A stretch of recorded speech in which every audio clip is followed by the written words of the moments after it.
Hey everyone, and welcome back to the channel. I appreciate you stopping by our little spot to hang out with us today. If you like the music on this channel, go to our YouTube music channel at Drizzlerworks Music, or just click on the link in this video.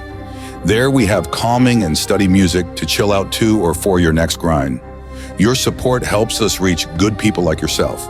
So with that said, Niccolò Machiavelli, the Florentine diplomat and political theorist, remains one of history's most fascinating and controversial figures.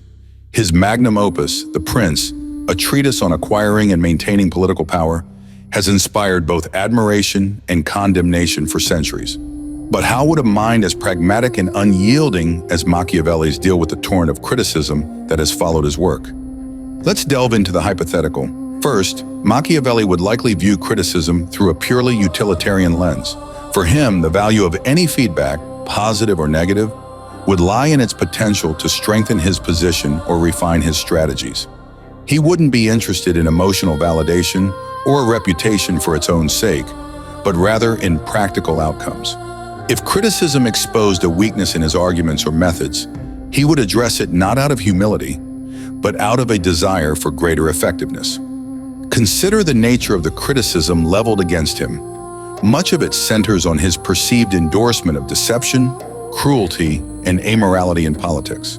The term Machiavellian itself has become synonymous with cunning and duplicity. How would he respond to accusations of being a teacher of evil? Machiavelli would likely dismiss such moralistic criticisms as naive or irrelevant to the realities of statecraft. He famously separated politics from conventional morality, arguing that a ruler must often act against traditional virtues to secure the state's survival and prosperity. He would contend that his observations were not prescriptive in a moral sense, but descriptive of how power actually operates. He wasn't advocating for evil, but rather acknowledging its occasional necessity in the brutal world of politics. The end justifies the means is a phrase often attributed to him, and while perhaps an oversimplification, it encapsulates his pragmatic approach. He might argue that those who criticize his methods from a purely ethical standpoint are failing to grasp the harsh necessities of leadership. A ruler who is always good in the conventional sense might quickly lose his state. Therefore, he would see such criticisms as emanating from a misunderstanding of the political landscape, not from a superior moral insight. Furthermore, Machiavelli was a keen observer of human nature, which he believed to be inherently self-interested and fickle. He would anticipate criticism as an inevitable byproduct of any public discourse or influential work. He wouldn't be surprised or personally offended by it. Instead, he would analyze its source and motivation. Was the criticism coming from rivals seeking to undermine him? From idealists who couldn't stomach the truth of power? From ordinary citizens expressing their anxieties? Understanding the critic's position would be crucial for formulating his response. If the criticism came from powerful figures or opposing factions, Machiavelli would respond with strategic cunning. He might publicly acknowledge certain points while subtly reframing them to his advantage. He might engage in a dialectical battle, using logic and historical examples to dismantle his opponent's arguments. He would certainly not shy away from intellectual combat. His goal would be to neutralize the criticism's impact and prevent it from eroding his influence or the credibility of his ideas. If the criticism stemmed from popular misunderstanding or fear, he might employ a different tactic. He might offer clarifications or alternative interpretations of his work, not to apologize, but to manage public perception. He understood the importance of appearances and how a ruler must cultivate a certain image, even if it deviates from their true actions. Therefore, he might attempt to shape the narrative around his ideas to make them more palatable or less threatening to the general populace, while still maintaining the core tenets of his philosophy.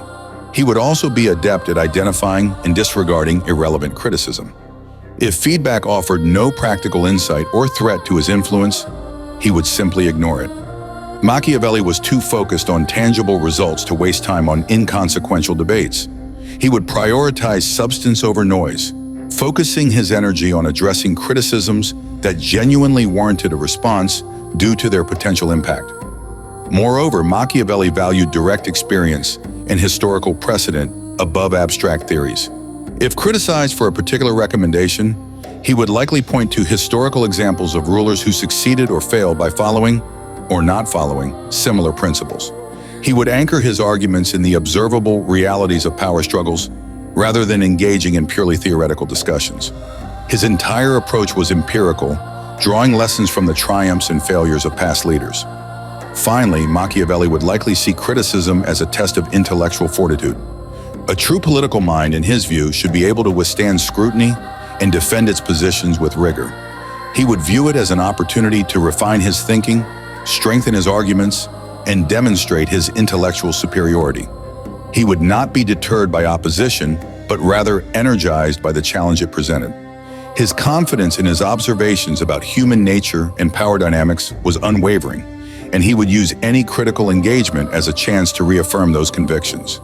In essence, Machiavelli would not react to criticism with emotion or defensiveness. He would approach it as a calculated strategic exercise. His response would be cold, analytical, and tailored to achieve a specific outcome, to maintain or enhance his influence, to clarify his ideas for those willing to listen, and to dismiss what he deemed irrelevant or naive. His legacy of controversy would not faze him. In fact, he might even see it as proof of the enduring power and uncomfortable truth of his observations. Thanks for watching. If you found this video helpful, please give it a like and subscribe. I have more videos, so feel free to watch them as well. I appreciate each and every one of you. God bless you. See you in the next video.